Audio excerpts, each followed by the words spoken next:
8월 3일 목요일 예레미야서 14장 1절에서 12절 말씀을 묵상합니다.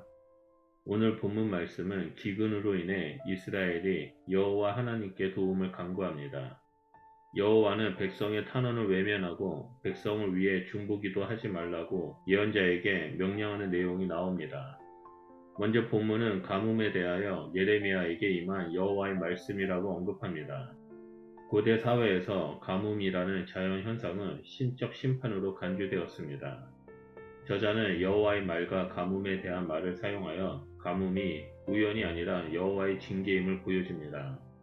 2절에 가뭄으로 인해 성문의 무리들이 피곤하여 라는 표현을 통해 가뭄은 예루살렘의 방어력을 더욱 약화시켰음을 보여줍니다. 예루살렘의 부르짖음이 위로 오르다라는 말은 예루살렘의 통곡 소리이고 곳곳에서 터져나오고 있음을 알려줍니다. 통곡 소리는 대적의 침입으로 인해 나오는 것이 아니라 가뭄으로 인해 나타납니다. 3절의 사람들은 가뭄에 물을 얻기 위해 우물마다 사람을 보냈지만 물을 찾을 수 없었고 그들은 빈 그릇으로 돌아가야 했습니다. 저자는 이러한 상황을 부끄럽고 근심하여 그들의 머리를 가리며 라고 말합니다. 4절은 가뭄으로 인해 농부가 부끄러움을 당할 것을 묘사합니다.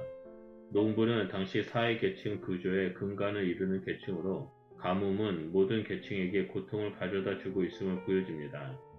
덧붙여 그들이 머리를 가리며 라고 서술되어 있는데 이것은 이스라엘이 당할 수치를 묘사하는 것처럼 보이며 자신의 얼굴을 가림으로써 수치를 당하는 자의 얼굴을 보여주지 않으려는 모습입니다. 5절과 6절은 암사슴, 나귀를 언급합니다. 가뭄으로 인해 들판에는 동물의 식량이 풀이 자라지 않습니다. 들의 나귀 역시 가뭄으로 인해 먹이를 구하지 못해 숨을 헐떡이며 생명이 꺼져가고 있습니다. 저자는 동물의 모습을 묘사함으로써 인간뿐만 아니라 자연이 함께 고통받고 있음을 보여줍니다. 그러나 본문은 그 의미를 넘어섭니다. 새끼를 내버리는 암사슴 모습은 이스라엘의 행위를 묘사하고 헐떡이는 들나귀는 이스라엘을 비판적으로 묘사하는 데 사용되었기 때문입니다. 게다가 벗은 산은 이스라엘이 우상을 숭배하는 장소로 나온다는 점에서 본문은 가뭄을 해결하기 위해 우상을 찾고 있는 이스라엘을 비판적으로 보여주고 있습니다. 7절은 자신들의 죄를 인정한다는 점에서 백성들의 탄원으로 보입니다. 백성은 우리의 죄악이 증언한다. 우리가 주께 범죄하였나이다 라고 말하며 주는 주의 이름을 위하여 일하소서라고 간구합니다. 이스라엘은 반복하여 자신들의 죄를 고백하며 여호와께 도움을 요청하고 8절에서 여호와를 이스라엘의 소망과 구원자라고 고백합니다. 이것은 이스라엘이 여호와의 도움을 간절히 구하는 절박한 상황에 처해 있음을 암시합니다. 이어서 이 땅에서 거류하는 자 같이 하룻밤을 유숙하는 나그네 같이라는 표현이 나옵니다. 이것은 모두 거처를 상실하고 정처 없이 떠돌아다니는 이스라엘을 비유합니다. 이스라엘은 나그네를 보호하시는 여호와의 성품에 의지하여 도움을 간구합니다. 마지막으로 이스라엘은 여호와가 자신들과 함께 있다라는 것과 자신들이 주의 이름으로 일컬음을 받는 자라는 것에 의지하여 여호와의 도움을 기대합니다. 이는 이스라엘이 여호와의 소유임을 나타내며 이것을 근거로 우리를 버리지 마옵소서라고 간구합니다.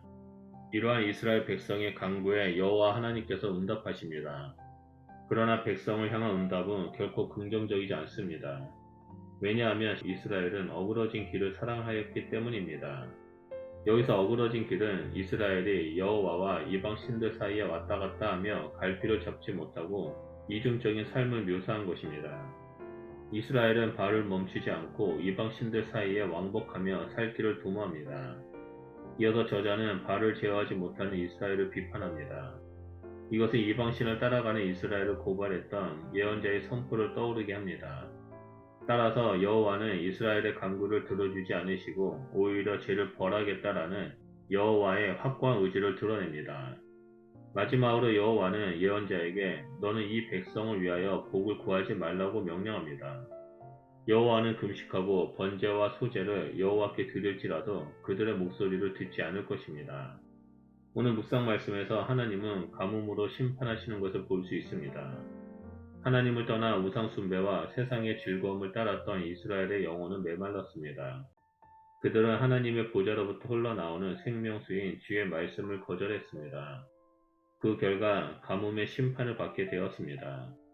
그럼에도 불구하고 이스라엘은 하나님과 우상들 사이를 왔다 갔다 하며 자신들의 살 길을 찾아 헤매고 있습니다. 그런 이스라엘에게 하나님은 금식도 소용없고 제사도 소용없다라고 말씀하십니다. 그들은 칼과 기근, 전염병으로 심판하고자 하는 하나님의 마음을 돌이킬 수 없습니다.